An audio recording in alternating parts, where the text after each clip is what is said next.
वन्दे ब्रह्मपुराधिपं श्रीसहजानन्दं च मूलाक्षरम् श्रेयस्कारणसद्गुणैकनिलयम् श्रीप्रागजिह्वावत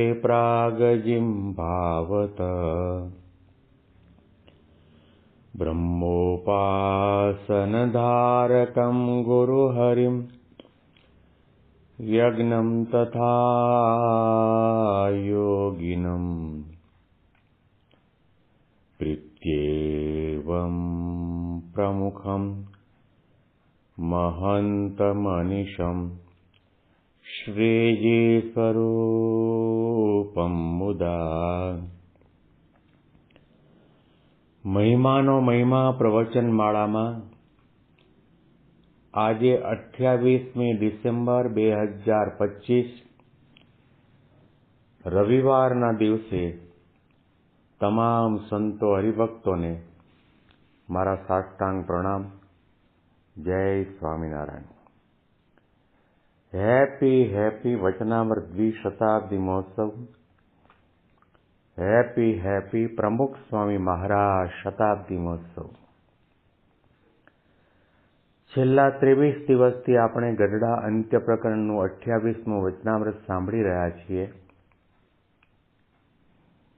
અદ્ભુત વચનામૃત છે. દૂધમાંથી ફોદા કાઢે એવી રીતે મહારાજે સામે બેઠેલા સંતો હરિભક્તોને સ્પષ્ટતયા ઉપદેશ વચન કહ્યા છે. મહારાજની આ સભાની અંદર બ્રહ્માનંદ સ્વામી, શુકાનંદ સ્વામી, સુરોખાચર, મોટા ઠીમે ઠીમ સંતો અને હરિભક્તો બેઠા છે. મહારાજ એક મિશન લઈને આ પૃથ્વી પર અક્ષરધામમાંથી પધાર્યા છે. મારા યોગની અંદર જે કોઈ આવે એનામાં લેશ માત્ર પણ વાસના, આસક્તિ, કામના, કામ, ક્રોધ, દોષો રહેવા દેવા નથી. મહારાજે ઉપદેશ વચનો એવા જ આપ્યા છે, ચરિત્રો પણ એવા જ કર્યા છે, કાર્ય પણ એવું જ કર્યું છે. વચનામૃત વાંચો, સંપ્રદાયના ગ્રંથો વાંચો તો દરેક જગ્યાએ ઉડીને આંખે વળગે એવો ઉપદેશ એ હોય છે કે ભગવાનની સ્વરૂપનિષ્ઠા પાકી કરો. કામ, ક્રોધાદિક દોષો, દેહાભિમાન, અહંતા, મમતાનો ત્યાગ કરો. મનને, હૃદયને, ઇન્દ્રિયો, અંતઃકરણને, જીવનની તમામ ક્રિયાઓને શુદ્ધ કરો. જ્યાં સુધી પવિત્રતા નહીં આવે ત્યાં સુધી આપણામાં, આપણા દિલ દિમાગની અંદર ભગવાનનો વાસ નહીં થાય. એટલા માટે મહારાજે કહ્યું કે ભગવાન જેવા ભગવાન અક્ષરધામના અધિપતિ પરબ્રહ્મ પુરુષોત્તમ નારાયણની પ્રાપ્તિ થયા પછી પણ એક સામાન્ય તુચ્છ ગણાતા સ્વભાવ, દોષ અને અવગુણના કારણે તમારું મન પાછું પડી જાય અને પ્રગટ ભગવાનના સાનિધ્યનો, દર્શનનો, આજ્ઞા પાળ્યાનો જે આનંદ લેવાવો જોઈએ એ આનંદ ન મળે. એ મોટા મોટી સંત કે ભક્તના જીવનની અંદર આધ્યાત્મિક સાધનામાં ખામી છે. શ્રીજી મહારાજે આ ત્રણને નામનો ઉલ્લેખ કરીને મહારાજે પ્રશ્ન કર્યો છે. પછી બ્રહ્માનંદ સ્વામી તથા શુકમુનિ તથા સુરોખાચર એ ત્રણને શ્રીજી મહારાજે પૂછ્યું છે, તમે જેણે કરીને પાછા પડી જાઓ એવો તમારામાં કયો અવગુણ છે? ત્યારે એ ત્રણે કહ્યું છે, હે મહારાજ, માન રૂપી દોષ છે. માટે કોઈક બરોબરિયા સંત અપમાન કરે તો કંઈક મૂંઝવણ થાય. આ વચનામૃતનું સંપાદન કરવાવાળા 4 ધુરંધર મહાન સંતો છે. મુક્તાનંદ સ્વામી, નિત્યાનંદ સ્વામી, બ્રહ્માનંદ સ્વામી અને શુકાનંદ સ્વામી. સંપાદન કરતી વેળાએ બ્રહ્માનંદ સ્વામી કે શુકાનંદ સ્વામી એવો વિચાર નથી કર્યો કે આમાં મહારાજે અમને જે પ્રશ્ન કર્યો અને અમે અમારા અવગુણની વાત કરી એ જો સંપાદન કરીને રાખશું તો ભવિષ્યની અંદર લોકો અમારી શું કિંમત કરશે એવો વિચાર નથી કર્યો. એકદમ 100% પ્રામાણિકપણે આ વચનામૃતનું સંપાદન તેમણે કર્યું છે. બે હાથ જોડીને ત્રણેય જણાએ કહ્યું, મહારાજ અમારામાં માન છે, એ માન મોટો અવગુણ છે અને એના કારણે કોઈ બરોબરીઓ અમારું અપમાન કરે તો મનમાં મૂંઝવણ થાય. આ ત્રણેય જે અવગુણની વાત કરી એ અવગુણ આપણામાં ભારોભાર ભર્યો છે, નખથી શિખા પર્યંત વ્યાપીને બેઠો છે. ડગલું માંડીએ અને આપણને મનમાં સંકલ્પ થાય કે મને માન મળે, મારા હાર પૂરા થાય, મારી પ્રશંસા થાય, મારી વાહ થાય અને મારી સેવાની, મારી સાધનાની, મારી આધ્યાત્મિકતાની ગણના થાય. આવો પ્રકારનો વિચાર આપણને રહ્યા કરે છે. એટલું જ નહીં, પરંતુ ભૂલે ચૂકે કદાચ આપણી ભૂલ હોય ને આપણને કોઈ કહી જાય એનું પણ આપણને માઠું લાગે છે.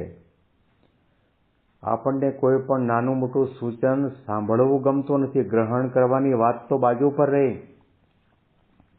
અને એ સૂચન માત્ર આપણા પોતાના ભલા માટે જ હોય એવું નથી.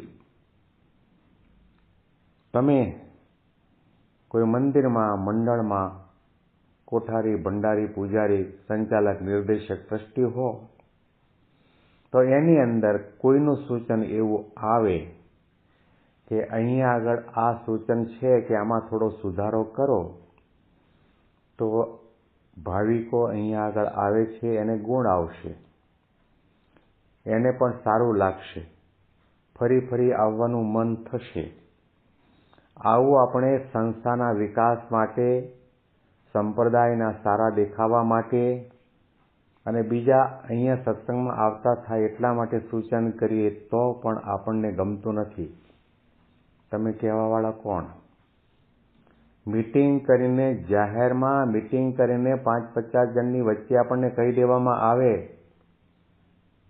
કે તમારે કોઈ સૂચન કરવું નહીં, તમારે કોઈ એક્ટિવિટીમાં ભાગ લેવાનો નહીં, તમારે દર્શન કરીને જતા રહેવાનું. આવા પ્રકારના શબ્દો એ વ્યક્તિના મુખમાંથી નીકળે છે ક્યારે કે એનામાં ભારોભાર માન છે. સુધારો કરશું તો અમે કરશું, કંઈક બીજું નવીન કરવાનું હશે તો અમે કરશું. તમે કહેવાવાળા કોણ? સંસ્થાના વિકાસ માટે, સંસ્થાના ભલા માટે, સંસ્થાની પ્રતિષ્ઠા અને આબરૂ વધે એના માટે સૂચન હોય એ પણ સૂચન આપણે અંગીકાર કરી શકતા નથી. એની પાછળનું કારણ આપણામાં ભારોભાર માન બેઠું છે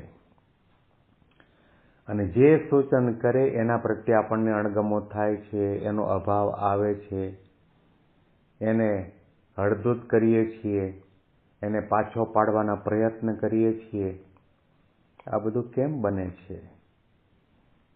આપણે પછી સાધુના કપડાં પહેરીને બેઠા હોઈએ, કોઠારી, ભંડારી, પૂજારી, ટ્રસ્ટી, સંચાલક, નિર્દેશક હોઈએ તો પણ આપણે આપણો પોતાનો વિચાર પહેલા કરીએ છીએ, સંસ્થાનો વિચાર કરતા જ નથી.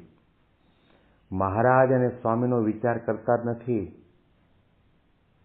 સંસ્થા પહેલી, સત્પુરુષ પહેલા, ભગવાન પહેલા. એનું ભજન કરતા હોય ને એ સત્સંગના વિકાસ માટેનું સારું સૂચન હોય એ આપણે અંગીકાર કરી શકતા નથી. ભલે વ્યક્તિને એકબીજા સાથે અણબનાવ હોય, તેમ છતાં પણ જો સંસ્થાનું, સત્પુરુષનું, સંપ્રદાયનું સારું દેખાતું હોય ને એ સુધારો કરવો જરૂરી હોય તો સુધારો કરવો જોઈએ ને સૂચનને પ્રેમ કરીને સહર્ષ સ્વીકારી લેવું જોઈએ, નથી સ્વીકારી શકતા. આ માન છે.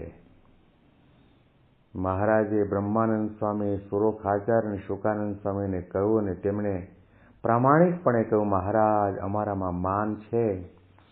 એ માનના કારણે કોઈ બરોબરીઓ અમારું અપમાન કરે તો મનમાં મૂંઝવણ થાય છે. સત્સંગમાં આવ્યા પછી આપણને નાની મોટી કોઈ પણ જાતની મૂંઝવણ થતી હોય તો સમજી લેવાનું કે આ માનનું કારણ છે. માન બેઠો છે, એના કારણે આપણને સુખેથી સત્સંગનું સુખ લેવા દેતો નથી. પછી શ્રીજી મહારાજ બોલ્યા, જે અમે પૂછીએ છીએ જે દ્યુપતય એવ તે ન યયુઃ અનંતમ અનંતતયા. એવી રીતે મહાત્મે છે ભગવાનને જાણ્યા હોય અને એવા જે ભગવાન તેના જે સંત તે સાથે માન, ઈર્ષા, ક્રોધ કેમ થાય? અને જો થાય છે તો જાણ્યામાં ફેર છે. ત્રણેય જણાએ કહ્યું, મહારાજ, માનના કારણે અમને મનમાં મૂંઝવણ થાય છે.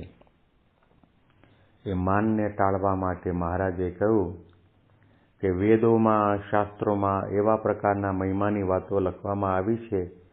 દ્યુપતય એવ તે ન યયુઃ અંતમ અનંતતયા. મોટા મોટા રાજા, મહારાજાઓ, દેવતાઓ, શિવ બ્રહ્માદિક વગેરે પણ ભગવાનના મહિમાના પારને પામ્યા નથી.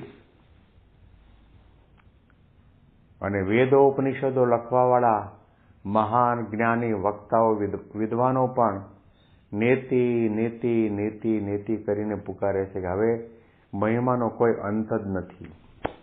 અને મહારાજે કહ્યું, ભગવાન પણ પોતાના મહિમાના પારને પામતા નથી. એટલો ભગવાનનો મહિમા છે.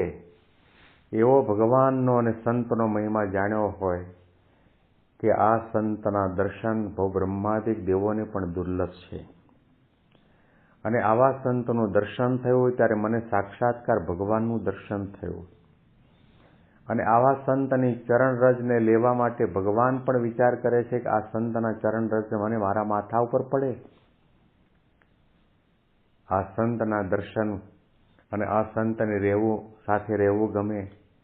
આવો પ્રકારનો અતિ અપાર મહિમા જાણ્યા પછી પણ જો સંતની સાથે સત્સંગની અંદર આપણને માન રહેતું હોય, ઈર્ષા રહેતી હોય, ક્રોધ આવતો હોય તો સમજી લો તમે ભગવાનને ભગવાન જાણ્યા નથી. માત્ર તમે સ્વામિનારાયણ બોલો એટલું જ છે. તમે સ્વામિનારાયણની ચૂંદડી ઓઢી છે એટલું જ. તમે સ્વામિનારાયણનો તિલક ચાંદલો કપાળમાં કરો છો એટલું જ. તમે સ્વામિનારાયણની ગળામાં કંઠી પહેરી એટલું જ. બાકી તમે સ્વામિનારાયણના થયા નથી. મહિમાનો મહિમા વિચારવાની એટલા માટે જરૂર છે. અને ગુરુ હરિ મહંત સ્વામી મહારાજે મને એટલા માટે તો આજ્ઞા કરી કે આ મહિમાનો મહિમા પ્રવચનમાળા જ્યાં સુધી ચાલુ રહે ત્યાં સુધી ચાલુ રાખજો. ગુણાતીતાનંદ સ્વામીએ પણ પોતાની પ્રકરણની પહેલી વાતમાં લખ્યું, ભગવાન અને સાધુના મહિમાની વાતો નિરંતર કરવી અને સાંભળવી. વાતો કરીશું, સાંભળીશું, વિચારીશું, અંતર્દ્રષ્ટિ કરીશું, ત્યાર પછી આપણને ખ્યાલ આવશે કે સત્સંગમાં આપણે કંઈ નથી. અને આવા ભગવાનને જો રાજી કરવા હોય તો માન મૂકવું પડશે, ઈર્ષા મૂકવી પડશે, ક્રોધનો ત્યાગ કરવો પડશે.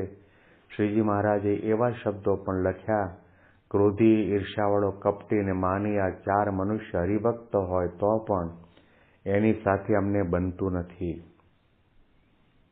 અદ્ભુત મહારાજે આપણને ભક્ત બનાવવા માટે ઉપદેશના વચનો કહ્યા છે. આ 2025ની સાલ ચાલે છે, એનું આજે આ છેલ્લું પ્રવચન છે. હવે આપણે બહુ મોટા અલ્પવિરામ પછી એટલે કે 20 કે 25 દિવસ કે મહિના પછી ફરીથી પાછા આવતા વર્ષે આ મહિમા પ્રવચન માળામાં મળીશું.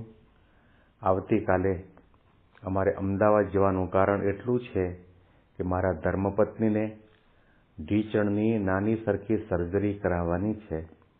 અને સર્જરી કરાવ્યા પછી ત્યાં આગળ લગભગ 25 દિવસ કે મહિનો રોકાવું પડશે.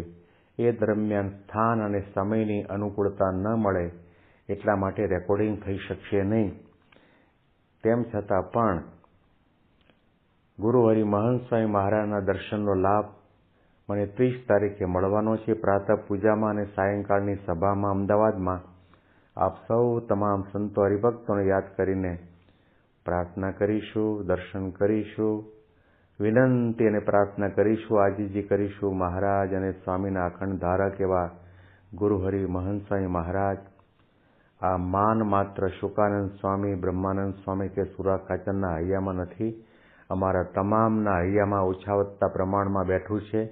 કૃપા કરો અને માનને નિર્મૂળ કરો, દાસ બનાવો, સેવક બનાવો, નિર્માની બનાવો, ભક્ત બનાવો, સાધુ બનાવો અને અમારી સાધના, ભક્તિ, સેવા, સત્સંગ એવા બને કે આપ અંતરથી અમારા ઉપર અતિશય રાજી થઈને આશીર્વાદની વર્ષા વરસાવો.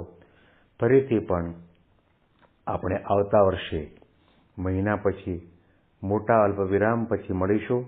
તમામ સંતો હરિભક્તોને મારા સાષ્ટાંગ પ્રણામ. જય સ્વામિનારાયણ.